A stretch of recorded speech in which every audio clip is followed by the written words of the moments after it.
আসসালামু আলাইকুম রহমতুল্লাহি বারাকাতুহু। প্রিয় দর্শক, আশা করি সবাই ভালো আছেন। আজকে আমরা জিলহজ মাসের প্রথম 10 দিনের আমল সম্পর্কে আলোচনা করব। প্রথমে বলে রাখি, এটি সূরা ফাজরের মধ্যে বলা আছে, ওয়াল ফাজরি ওয়া লাইয়ালিন আশর, শপথ ফজরের, শপথ 10 দিনের। এই 10 দিনের আমলকে আল্লাহ সুবহানাহু ওয়া তাআলা সবচেয়ে বেশি পছন্দ করে। সূরা আল ফাজরের 1 ও 2 নং আয়াতে বলা হয়েছে, ওয়াল ফাজরি ওয়া লাইয়ালিন আশর।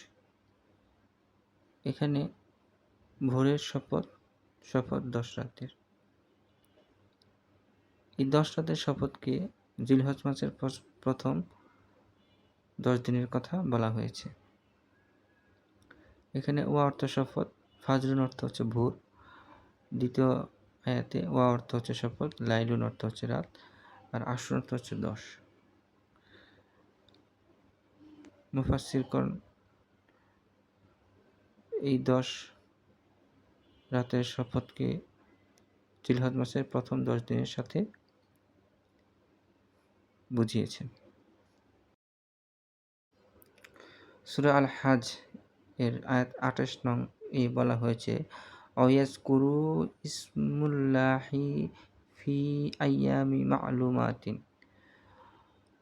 ওয়াজকুরু অর্থ হচ্ছে তোমরা আমাকে স্মরণ করো, ইসমুল্লাহি আল্লাহর নাম, ফি মধ্যে, আইয়ামি ওই দিনগুলোতে, মা'লুমাতিন নির্দিষ্ট দিনগুলোতে।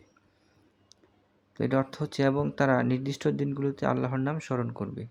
এই নির্দিষ্ট দিনগুলো বলতে সূরা হাজে জিলহজ মাসের প্রথম 10 দিনের কথাই বলা হয়েছে।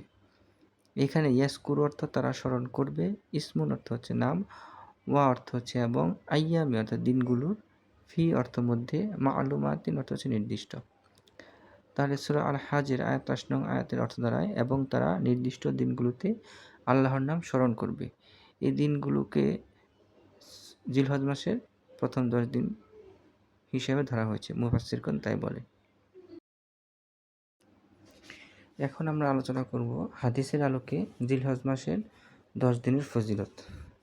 সহিহ বুখারীর 968 এবং 969 কোনো বুখারী শরীফে এসেছে, রাসূল সাল্লাল্লাহু আলাইহি ওয়াসাল্লাম বলেন, আল্লাহর নিকট জিলহজের প্রথম 10 দিনের আমলের চেয়ে অধিক প্রিয় অন্য কোনো দিনের আমল নেই।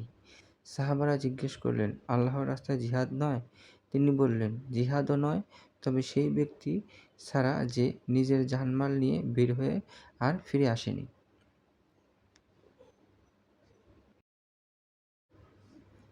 জিলহজ মাসের 10 দিনের করণীয় আমল: নামাজ ঠিকভাবে জামাতের সাথে আদায় করা, তাহাজ্জুদ ও নফল নামাজ বৃদ্ধি করা, রোজা রাখা সম্পূর্ণ 10 দিন, বিশেষ করে আরাফার দিনে রোজা 9 জিলহজ রাখা, গুনাহ ছেড়ে দেওয়া, দান সদকা করা।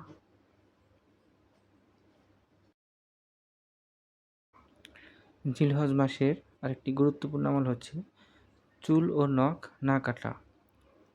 হযরত মুহাম্মদ সাল্লাল্লাহু আলাইহি ওয়াসাল্লাম চুল ও নখ না কাটার বিধান সম্পর্কে বলেছেন, উম্মে সালমা রাদিয়াল্লাহু আনহু বর্ণিত, তোমাদের মধ্যে যে ব্যক্তি কুরবানি দেওয়ার ইচ্ছা করে সে যেন জিলহজ মাসের চাঁদ উঠলে কুরবানি সম্পন্ন না করা পর্যন্ত তার চুল ও নখ, চামড়া, দাড়ি ছোট না করে বা না কাটে।